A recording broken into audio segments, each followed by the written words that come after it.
How do the stars look?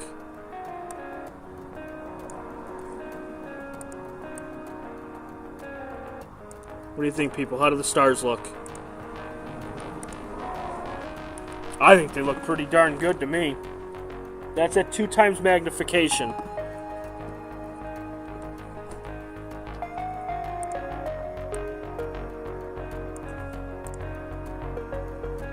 I like it.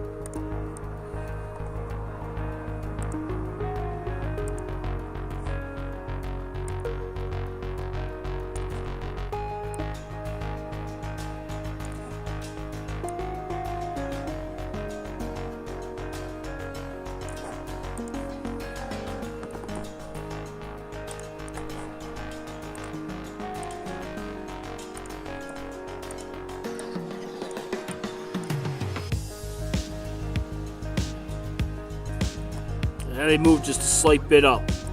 Still not bad. I just wanted to see what they looked like from what after the image. And didn't move too much.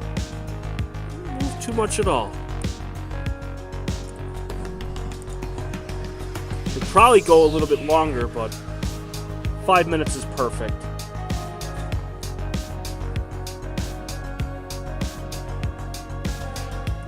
I think you just saw one you think. Yep. You are very right. There is another one. And I'm going to point it out. Thank you very much. It is right here. There is another one. Very good. Very, very good. So that is another shooting star. Fantastic. That was at about 2:29. And now it's gone. Just like that. Very good. And if it's clear tomorrow, and wherever you are, whether you're in a light polluted area or if you're in a dark sky site, doesn't matter where it is, go out.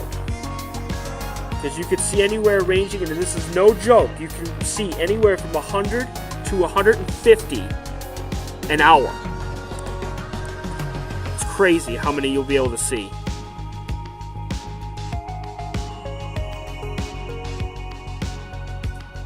The stars aren't moving in this image on the bottom left. That's awesome. Now where the double cluster is in comparison to where the wide field is, it's not too far off from where you're looking, which is really, really cool. And I'm going to show you exactly where that is.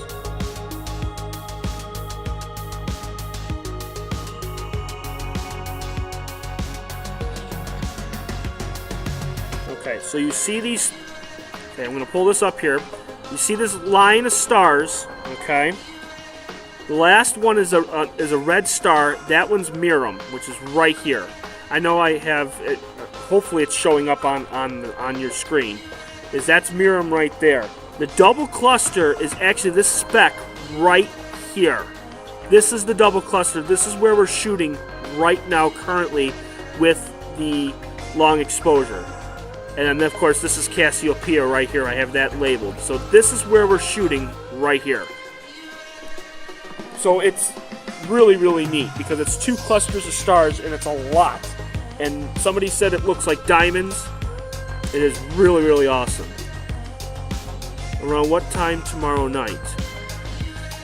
Well, for peak, you'd probably want to go between 2 and 5 a.m. That is the peak. That's where you're going to see a bunch. So like tonight for the next 2 hours, because I'm going to be going for about another 2 more hours, you're going to see, I mean, I'd probably say maybe 20 in an hour out here, maybe 25. Just because we're in a light polluted area, we're not going to catch all the dim ones. We're only going to catch the very, very bright ones. So you're going to see quite a few. And of course, there might be some further to the left or further to the right that I just won't be able to catch because I don't have a wide enough field, but we'll be able to catch some of them. And with me shooting 70 seconds, you should be able to catch something that's going to, go through the sky, which is going to be very, very awesome. And I am saving every image that's going through here. So you're not wondering, oh, did he take another image? Because it's tracking so the stars will not move in the image. So you'll be able to see it. So if you actually look at it closely, you'll be able to notice when it hits 0, you'll notice that the pixels will change a little bit. I don't see any other shooting stars. I don't see nothing yet. And that's Eastern time, correct. So if it'd be between 2 and 5 a.m. Eastern time. You just have to figure out your time zones. Like for the U.S., of course, it would be Central, Mountain, and Pacific. That's -1, 2, and 3 hours behind. If you're overseas, you would know that it would be 4, 5, 6, 7, 8 hours ahead. You just have to figure it out. But I have my time up here on the actual screen too, which is nice. So this way you'll be able to see what time it is when something comes through. So I'll put in the comments if I see something later on. If I see a shooting star that comes through or whatever it is, then I'll be able to just put that in the comments, and I'll put an @ symbol with it, and so it actually will go right to it when it actually physically happens, so you'll be able to see it.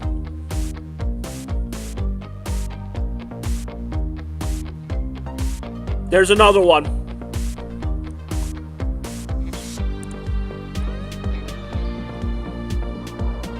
Where in the U.S. am I? I am in Western New York. I am about 8 miles south of Niagara Falls. So, right near the Great Lakes. And if you see it, there's another shooting star, which is awesome. It is right here. So that is number 2 within the last, I would say, 8 minutes. I'm going to put that one in there. 2:37 a.m. Another one. Is that like Drake? Another one. Sorry. I think that's who sings it, right? I think so.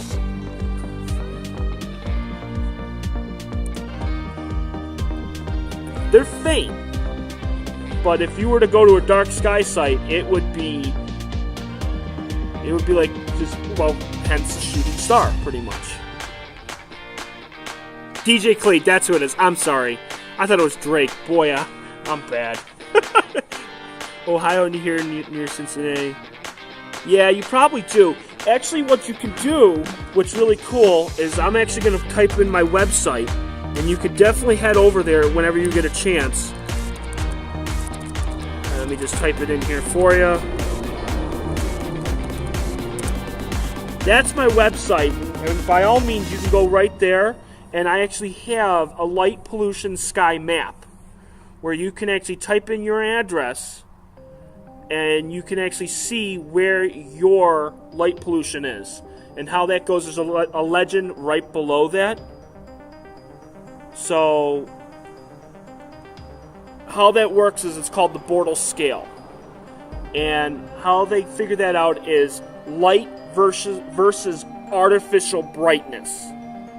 So artificial brightness is lights outside, sodium lights, LED lights, lamps that are outside near the street, anything that produces light, okay? There's a percentage over artificial brightness. They have different classifications.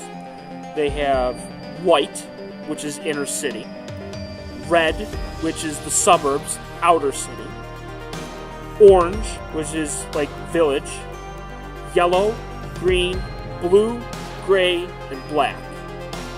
So they base it off a percentage. So white is 2,700% above artificial brightness, okay? Or natural brightness. The lower the different colors, the lower you go, the better. If you were in a dark sky site like Spruce Knob in Virginia, Cherry Springs in Pennsylvania, and then there's Ontario, way up in Ontario. I think it's about 3 hours from here. They're in the gray/black, which is that's where you want to be. So you're in the pink. So you're like right on the outskirts of the city. I'm in the red. So I'm roughly about 1,000 to 1,500% above artificial brightness. Not good. Not good at all. But you know, you got to do what you got to do. You know, I could take this stuff to a dark sky site, but I don't have Wi-Fi, so there's nothing you can really do. But it is a really cool tool to use on my website that you can see. And then you can see your outskirts. You can see how far you have to travel to get to a dark sky site. If it's an hour, half an hour, 45 minutes, hey, go for it. You know, I think it'd be really cool to go out to somewhere that's really close. And if you're in Ohio, I mean, you got Cincinnati, Columbus, Akron. There's quite a few. There's quite a few big cities in that area. And that's gonna really screw up the sky. For here, it really, really sucks. You got north of here is Niagara Falls. South of here is Buffalo, which that just screws up everything that's in the south, the southern meridian. Like I was talking about last time, is you have Lagoon, Trifid, Eagle. All of those are pretty much washed out because Buffalo is right south of here, and anything 20 degrees or below, I can't get because it's all muck, which really sucks.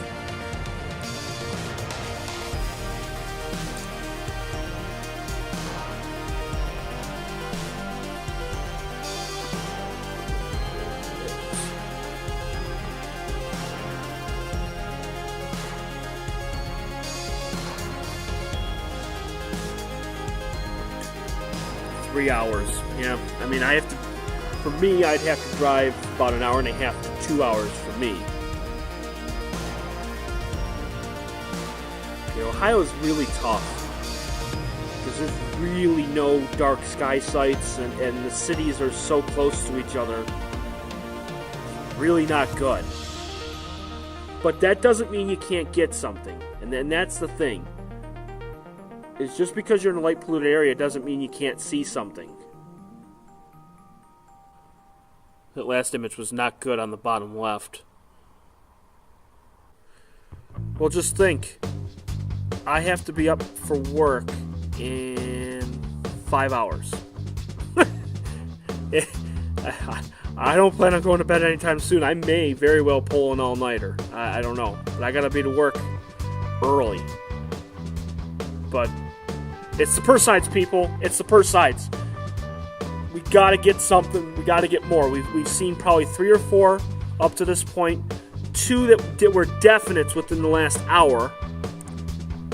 Hopefully we're gonna get more, but I'm hoping we're gonna see at least 5 or 6 more before I end it. I'm hoping.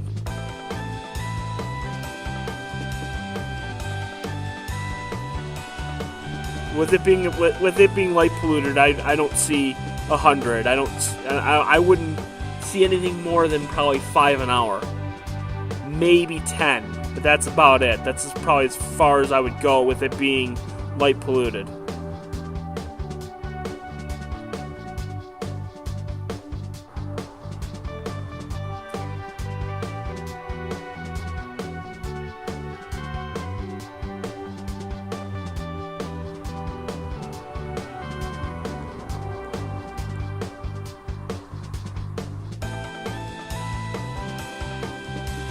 Yeah, I actually want to know what, now that I see something.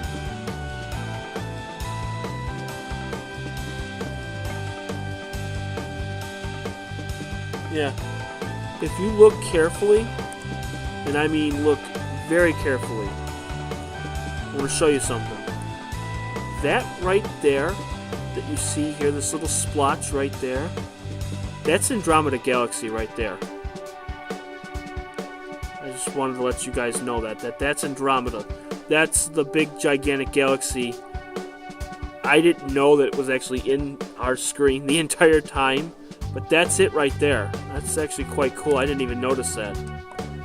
If I had a scope, I would stream tomorrow night for you. Almost did. Bought a Harley instead. Should have bought the scope in hindsight. Well, hey, you want to know what? It's all about hobbies, you know. Can't ride a telescope. That's the problem.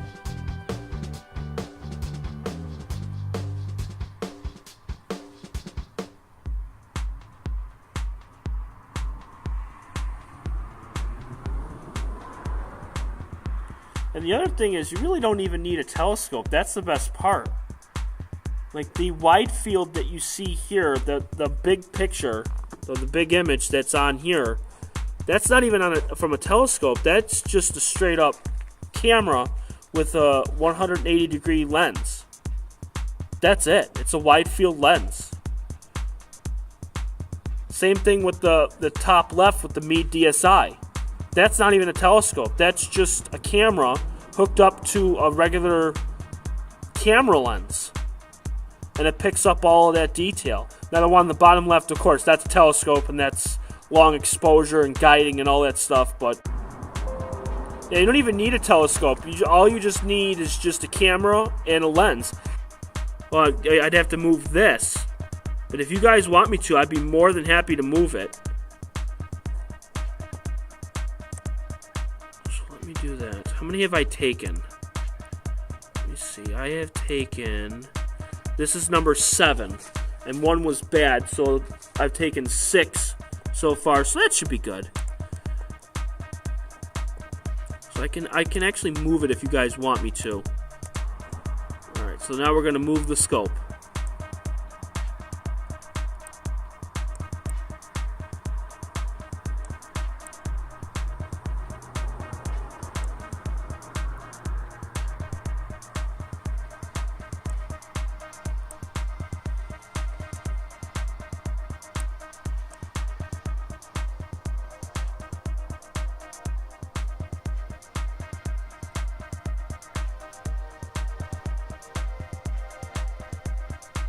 Okay, now we got to get this in view here.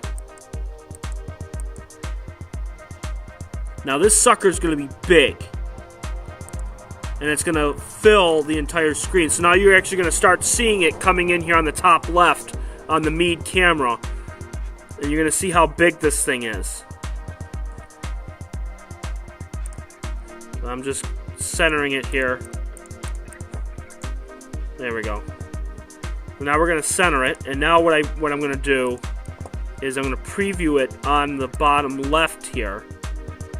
So you're going to see it coming up here in a second here. I'm going to just take just a 10-second exposure.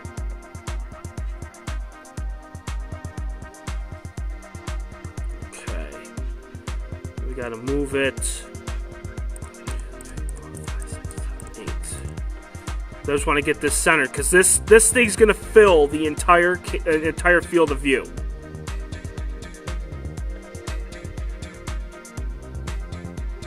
Oh, wrong way. 2, 3, 4, 5, 6, 7, 8, 9, 10. 2, 3, 4, 5, 6, 7, 8. Oh, wrong way. 4, 5, 6, 7, 8, 9, 10, 11, 12, 13, 14, 15, 16. 2, 3, 4, 5. That's perfect. That's dead center right there. Okay. So now I'm just moving it. So the top camera is going to look like junk, but that's okay. Okay. All right, perfect. Okay, here we go.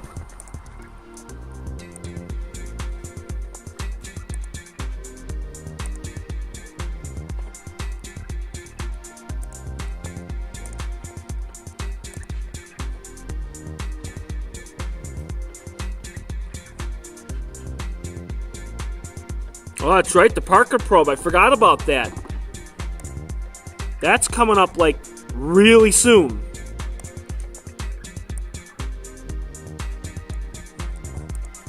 Alright, so now we got them centered in both. You can see right there. This camera is going to settle down in a second here. You just got to wait a second because it's 70-second exposure, so it's going to take some time. So now that we got that set, now I'm going to take a long exposure with this. And then you'll be able to see it. Okay.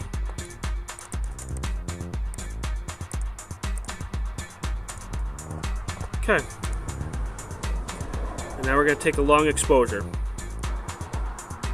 So we're going to move this over. Probably to the bottom. Okay. up to the top.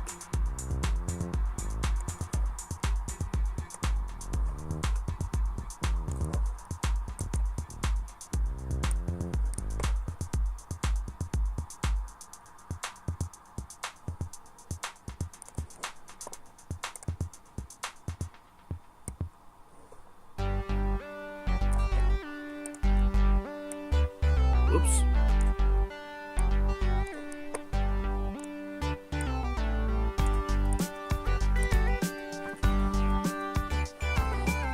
That's the only reason I moved that over to the right, was because there's so much light over there. You're not going to see any shooting stars over there anyways. I tried to watch it last night. I was thinking about watching it too, and then it got delayed, and I was like, well, that's dumb. And I was like, that's not fun at all.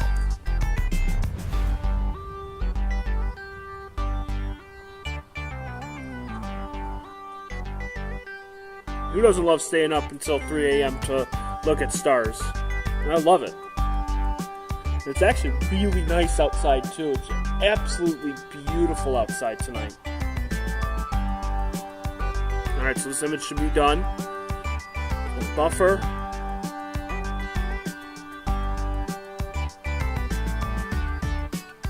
Alright, and it's done. Just gotta move it just a slight bit.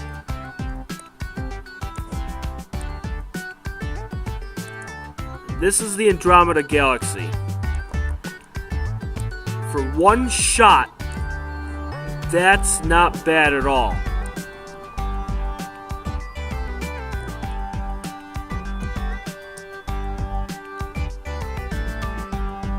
I mean, it takes up virtually the entire frame.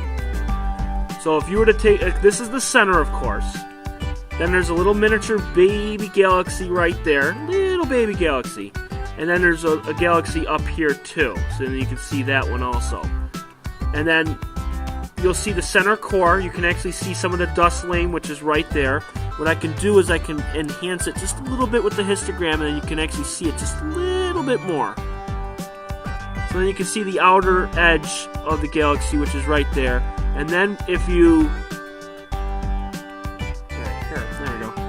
If you stack these and then process them, and there's an actual outer edge that's like this, and it's all of this. This would all be part of the galaxy. This is the faint section of the galaxy. And it really is cool. I mean, it's absolutely amazing. It's one of my favorite targets of getting.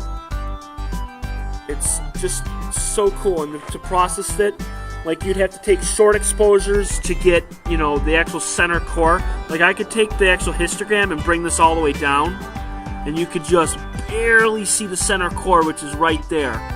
And then all the brighter stars and everything, but you can actually see it. And if you bring it up just a little bit more, and a little bit more, and then you can start to see the actual center core of the galaxy, which is right there. So you would take a bunch of these ones, and then you take a bunch of these ones to get the outside, the actual galaxy. So it is really, really cool to process this. But for one image, that's not bad. That is not bad for one image.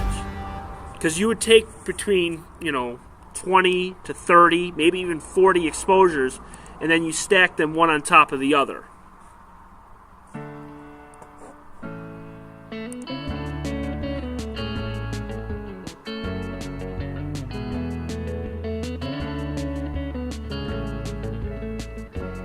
Really is cool.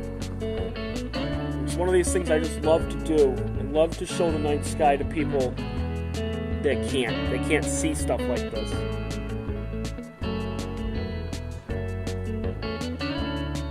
But I know I'm going to end the night with M45. That one's going to be fun.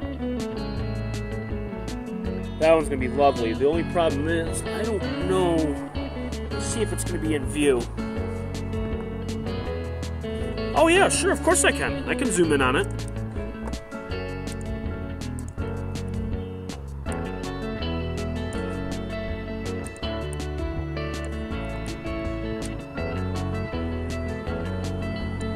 So you can see the stars there, and then you can actually see that right here, you could actually see the faint. It's like right there. There's like a little black dust lane. And then it goes all the way down. And you can even see it. Now, what I'll do is I'll make it darker just by a little bit. Not too much. Right there. And you can just barely see right there. You can see all that dark lane. And then you can, down here, there's the baby galaxy down here. Right there. Now there's a blue line, and if you're new to the stream, the blue line is because there was a dead pixel. On CCD cameras, when you have a dead pixel, the column goes bye-bye. So you can see right here is where there's the dead pixel, so it actually creates a blue line. Some of the older ones, like if you've had them for years and years and years, you'll actually see 5, 6, maybe even 7 lines. It goes away in post-processing. When you take darks, flats, and biases, which are called calibration frames, these actually go away, and you won't actually see it. So it's not a huge deal.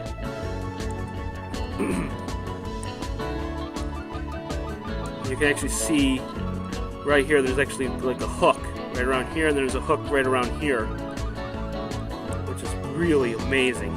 You could even get some of the nebulosity even out to out here, which is incredible. Next image is done. Let's see how the stars look. I didn't check guiding, so I don't know how it's going. Let me see. Ooh, God, that was bad.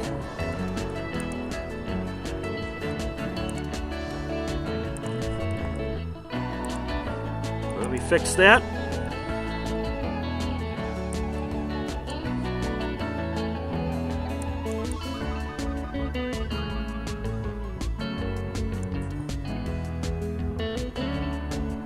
Problem solved. Problem fixed.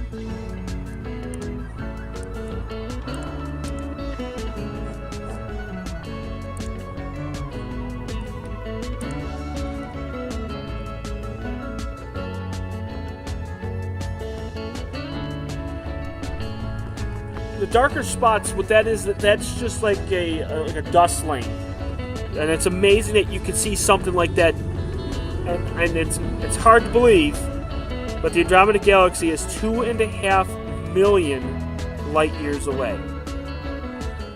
Put this into perspective.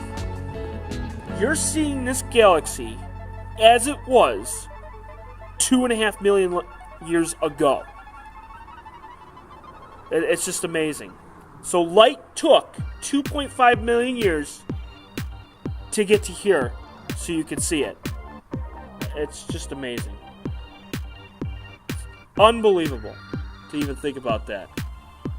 And of course, everybody knows the Andromeda Galaxy is on a collision course with the Milky Way galaxy, and it will not happen for, I think it's 3.5 billion years from now?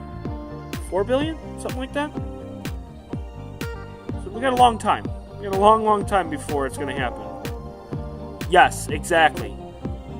So if somebody were to actually shine a light from the Andromeda Galaxy to here, it's just amazing. Or, here, this is even better. If somebody was on the Andromeda Galaxy and actually took a telescope that could actually view Earth, if they hypothetically, if they could, and actually see through a telescope, they would see dinosaurs on Earth. It's just amazing. Absolutely amazing. It's just incredible. One of the biggest things I always thought of is the star Betelgeuse. No, not the movie. But Betelgeuse is the star that is in Orion, which is a winter constellation.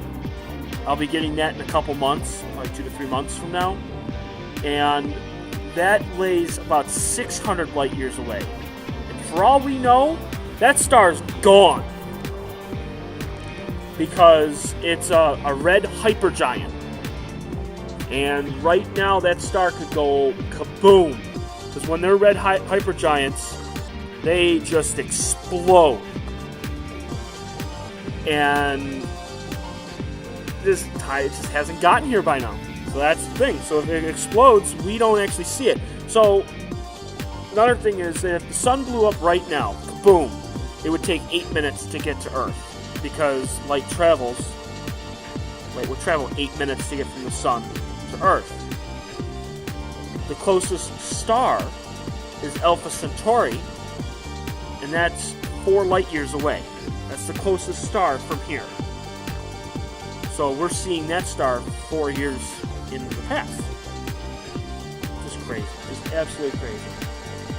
And ERRT radio is on. You are here for a little bit. That is fantastic. And it's awesome. You get to enjoy the view. You get to enjoy the view of what we got here. So far, just a recap of what we got is we are shooting Andromeda Galaxy at 5-minute exposures on the top right. With my QHY-9C, we're guiding. And then we also have it on the finder on the top left. And then we have the big view, and that is where we're going to be looking for meteors. Meteor shower. We've seen about 5 so far from 11 to 3. Or about midnight to 3. So we haven't seen too many, but then again we saw one at 2:30, and then we saw one again at 2:38. We have yet to see one since then. Although I did move the camera to go view Andromeda, we were looking at the double cluster of Perseids, and now we're on Andromeda. We're going to probably close it out at about 4 with M45, which is the Pleiades, which is also called the Seven Sisters. So we'll close out on that. It's still a little low in the horizon, so I won't be able to get it right now at this second. And I'm glad you like what you see. It's great that things actually start working, and they're actually in good shape.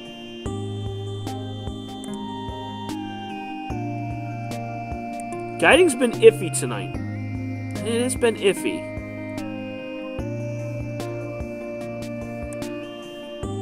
But it's looking good, though. Overall, it's looking pretty good tonight. And again, ERT, the Andromeda Galaxy on the wide field is right here. It's this little splotch right there. That's the Andromeda. That's where we're shooting right now. So it is so bright that you can actually see it on the wide field camera. That's how amazing that is. It's just crazy to even think about that. Cassiopeia, of course, is right here. Can't miss that one. So, and where the actual Perseids, from where they're actually coming from, is right here. So there's a center point here, and then it'll just come out in different directions. Where we've seen them so far, out of the 5, they've all been right here. They've all been horizontal. They've all been right around where the Andromeda Galaxy is. So, just got to look and see. Yeah, the replay, the first, I would say, hour and a half was a waste of time. I wouldn't watch it. I will put up there when it actually starts to get good. I know on a clear night I can see Andromeda Galaxy. Yes, you can. Which, that's incredible. It's... Of course, you'd have to be at a dark sky site in order to see it, because I sure as hell can't see it from here. There's no way I can see it from here.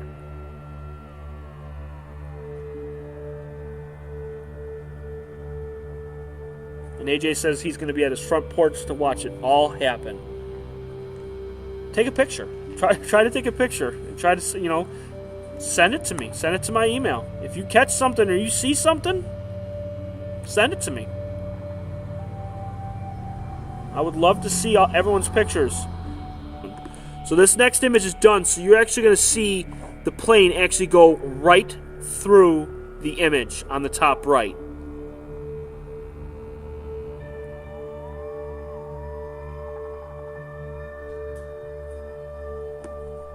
Let me pull it up and see.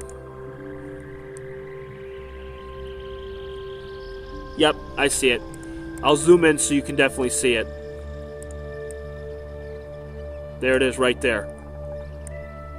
So it goes right... Actually, there was 2 of them. They create an X.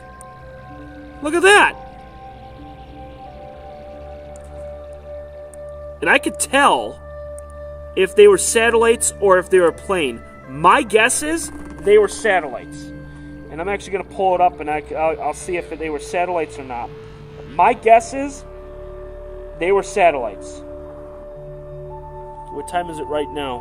3:20? Yeah, so the first satellite, the name of that one is GPS BIIF 9, and then parentheses PRN 26. That was the first one that went through. So that was 100% a satellite. I don't know if there was a second one that's registered on here. I don't see it. Do not see the second satellite on here.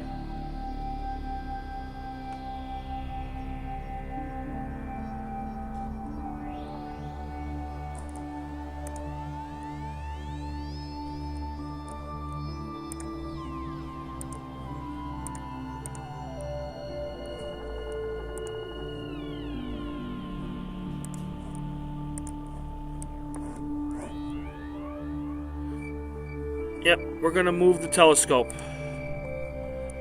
Because guiding is really bad because the mount, we're getting pretty close to zenith. So we are going to move the telescope.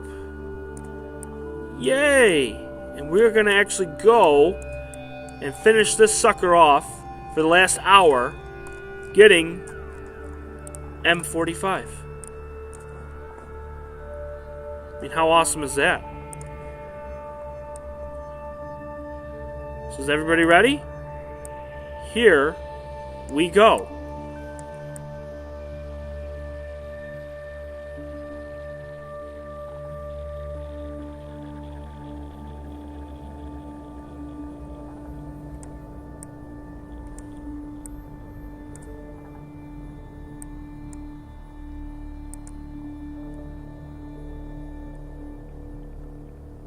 This one's also one of my favorites too.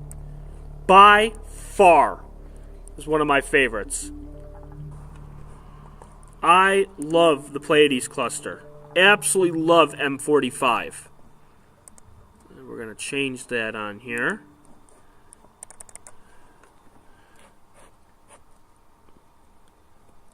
Whoops. M45.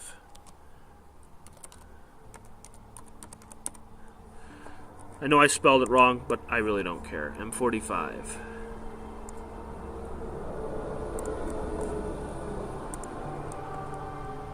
Okay. Where is it? I want to make sure that it's centered.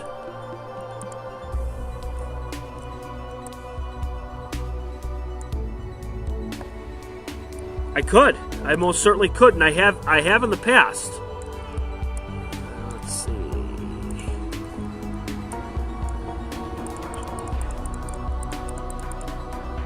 Let's see where we are.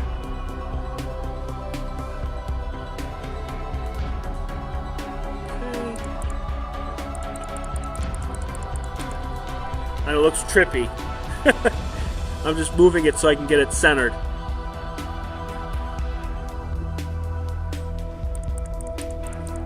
Perfect, right there. So we're pretty much... I don't know. I don't know if we're going to see much for meteors because there's a lot of light. There's a ton of light. Alright, now we're going to take M45. Yeah, I know.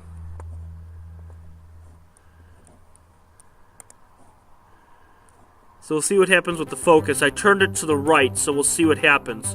But there's a lot of light. There is a ton of light. Because we're literally pointing right at a busy street. So I don't know what's going to happen. I haven't played Grand Theft Auto 5 in God knows how long. Yeah, and when you don't sleep, I know.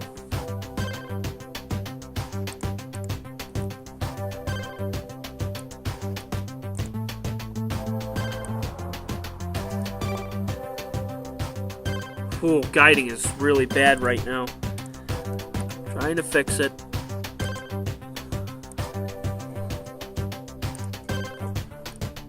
Zoom out on this.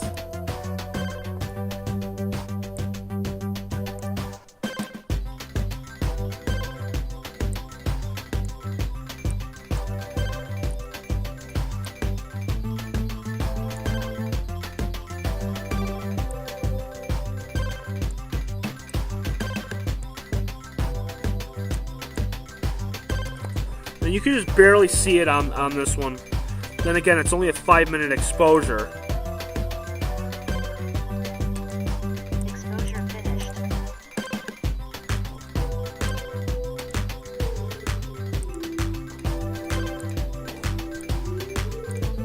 Exposure started. I'm testing out the other camera here real quick.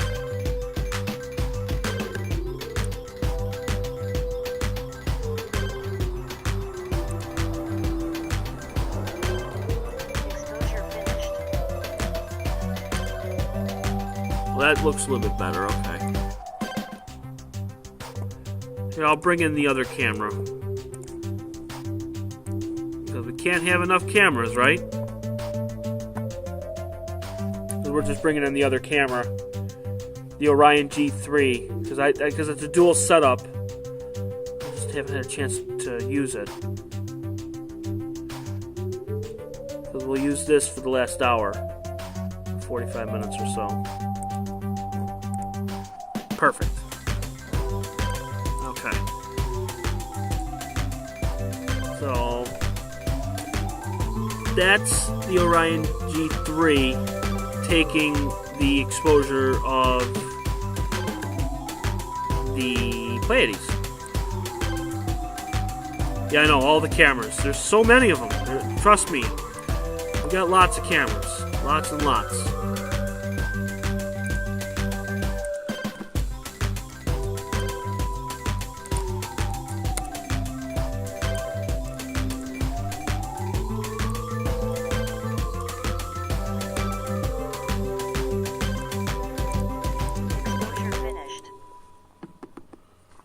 Nah, that just changed that.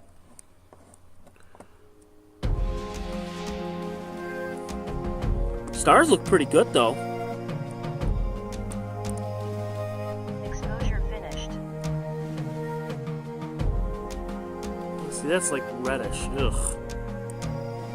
The problem is with this one is it's a CMYG camera,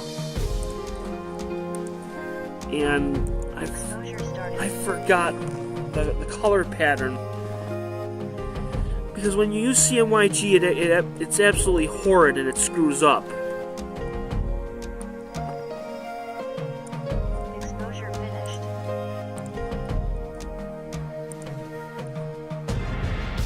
Yeah. That's blue. You know what? We're just going to leave it as is. I'm not even going to touch it. We're not even going to debate it. We're just going to leave it as is. Exposure started. There we go. We'll just leave it.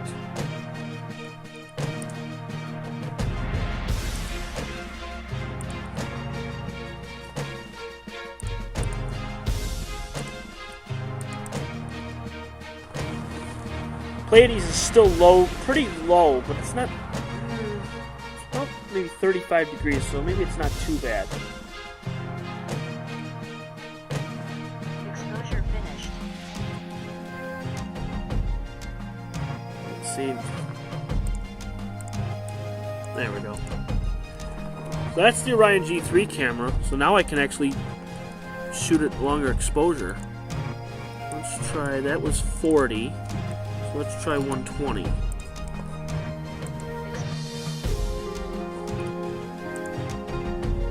guiding is just so terrible tonight. So horrible.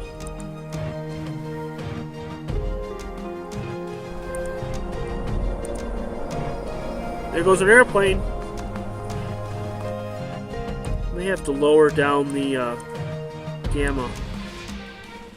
The brightness, I mean. There we go.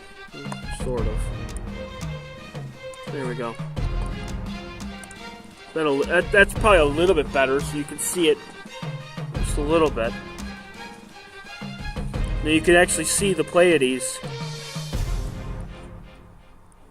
See, right here. Of course, I have mouses on every screen.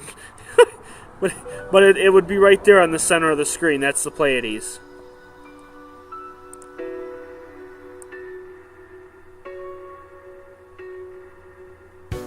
And that's that right there. And that's from the Orion G3. That's good.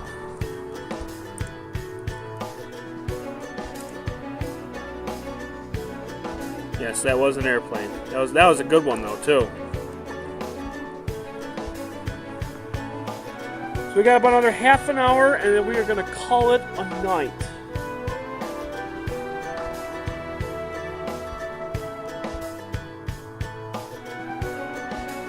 How's everybody doing out there? I saw a lot of activity, a lot of people tonight, which I definitely appreciate. It's been really, really nice.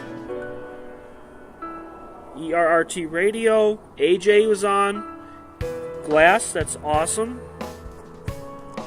It's good to see you on. Troy says my white balance is off. Like I said before, the white balance is off on the camera only because, one, it's a CCD camera, and it runs on a red, green, blue Bayer matrix. And two, I have an Orion Skyglow filter, which is naturally green. So it gives off a green hue. When you post-process the image, it takes the green out when you stack them.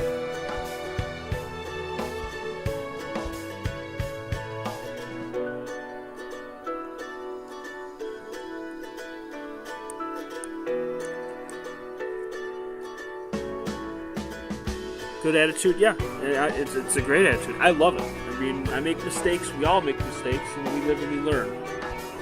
And it's just amazing. And you're getting tired? I gotta be up for work in about 4 hours. 3 hours now. But it's fun, and I love doing this. And I've been looking forward to this for a very, very long time.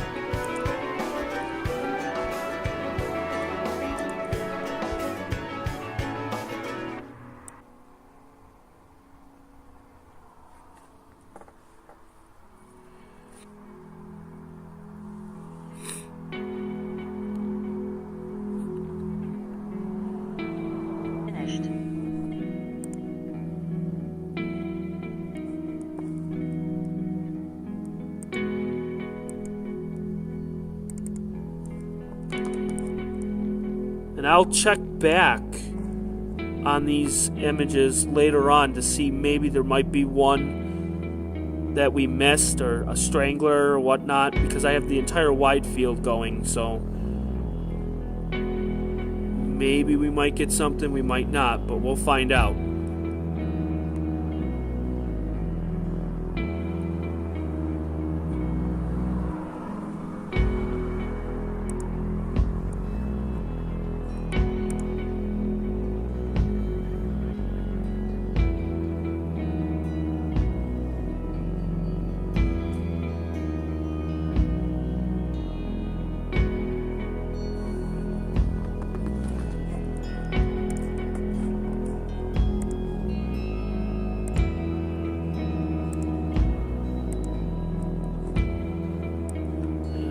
Stars are definitely dipping all over the place.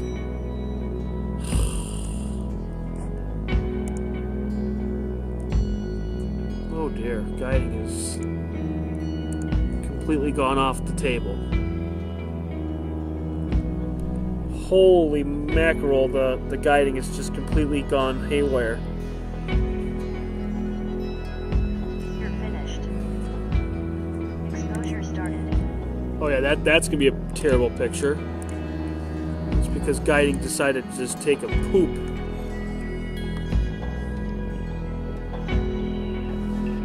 Trying to reset it and trying to figure it out.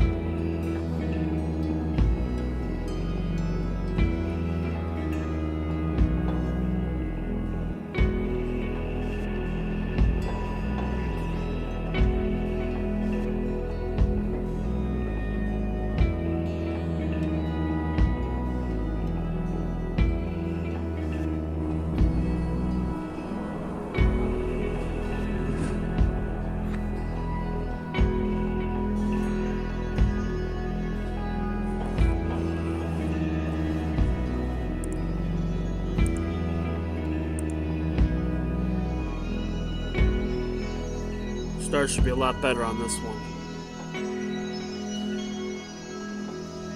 Yeah, much better. Much better.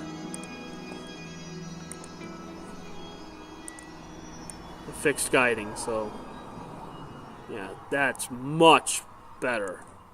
I love that right there. That's actually a double star right there. That is really cool. Yeah, much better.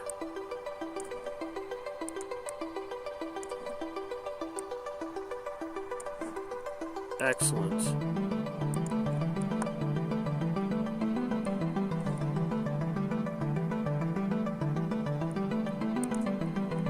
Yeah, guiding's definitely settled back down. I reset it and moved it up, so hopefully it should be fine.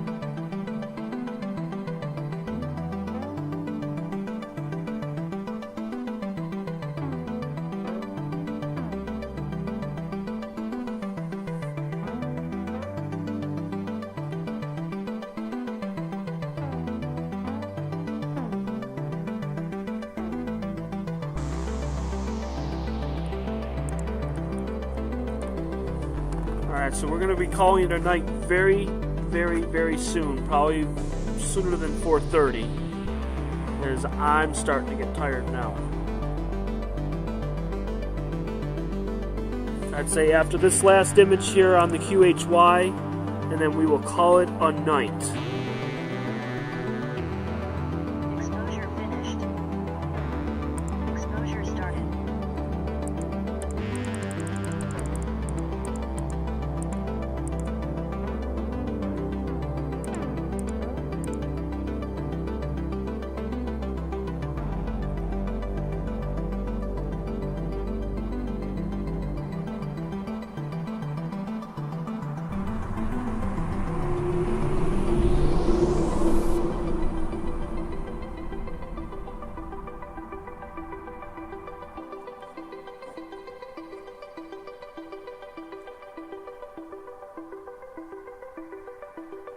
Terrible at all. We did get a lot. We got a lot of objects. We got a lot of things that we accomplished. We did some things. So yeah, everything is good to go. I don't know when I'm going to be back out here, but I know I'm going to get some sleep because it is almost 4:30 and I'm beat. So I want to thank everyone that has tuned in over the last 4.5-5 hours, and thank you for ERRT Radio, Glass, Venus, Chris. I'm sure he's gone, but he was on for a long time and he left. AJ was on for a while.